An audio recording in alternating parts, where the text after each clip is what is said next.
അന്യായ ക്യൂ ആണ് ഇത് കിട്ടാൻ വേണ്ടിയിട്ട്. എത്ര പേരാ ക്യൂ നിൽക്കുന്നത് നോക്കും. എല്ലാവരും ഈ ഷോപ്പിലോട്ടാണ്. എങ്ങനെ തോന്നുന്നത് കഴിച്ചിട്ട്? വായിൽ കപ്പലോടുന്നുണ്ടോ? പിള്ളേരൊക്കെ ആസ്വദിച്ചാണ് കഴിക്കുന്നത്. നമ്മുടെ മലയാളികളായ ദമ്പതികൾ ഇവിടെ കഴിച്ചോണ്ടിരിക്കുകയാണ്. എനിക്ക് വാങ്ങി തന്നവരാണ്.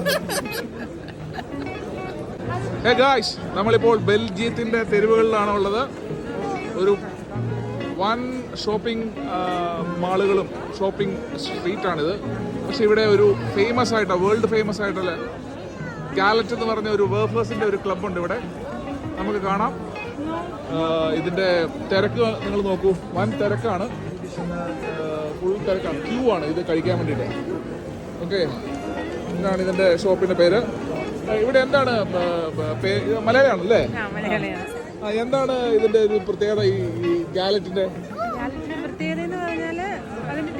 ടേസ്റ്റ് ആണ്. എന്താണ് ബെൽജിയത്തിലെ ഫേമസ് ആയിട്ടുള്ള? ബെൽജിയം എന്തുകൊണ്ട് പ്രത്യേക? എങ്ങനെ?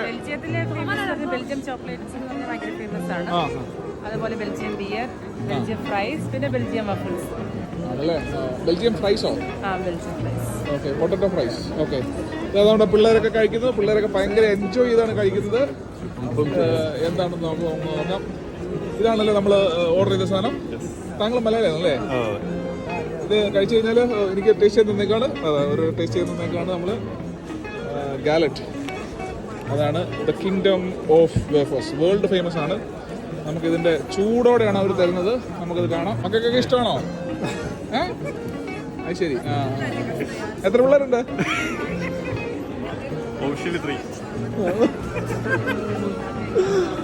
ഉണ്ടാക്കുന്നത് നമുക്ക് കാണാം. ഭയങ്കര വേൾഡ് ഫേമസ് ആയിട്ടുള്ള ഒരു പ്രോഡക്റ്റാണ്. വിലയൊക്കെ കാണാം. 3.75 euro. അപ്പോൾ നിങ്ങൾ ശ്രദ്ധിച്ചോന്ന് അറിയത്തില്ല, ഈ ഷോപ്പിൽ ആകെ 3 വ്യക്തികളേ ഉള്ളൂ. ഇത്രയും വലിയ ക്യൂ ഉണ്ട്. അവർ നന്നായിട്ട് അധ്വാനിക്കുന്നുണ്ട്. നന്നായിട്ട് പെർഫെക്റ്റ് ആയിട്ട് എല്ലാ കാര്യങ്ങളും ചെയ്യുന്നുണ്ട്. ചാടി നിൽക്കുന്നുണ്ട്. നമ്മളൊക്കെ പണിയുന്ന പോലെ കുറച്ച് നേരം ഫോണിൽ നോക്കി അങ്ങനെയൊന്നുമില്ല. ഭയങ്കരമായിട്ട് ആത്മാർത്ഥമായിട്ട് അധ്വാനിക്കുന്നു, ജോലി ചെയ്യുന്നു, നന്നായിട്ട് ഏൺ ചെയ്യുന്നു. നമ്മളൊക്കെ ഇവിടെ അക്കരെ നിൽക്കുമ്പോൾ ഇക്കരെ പച്ച എന്നുള്ള ചിന്തയാണ്. അപ്പോൾ എല്ലാവർക്കും ശുഭദിനം.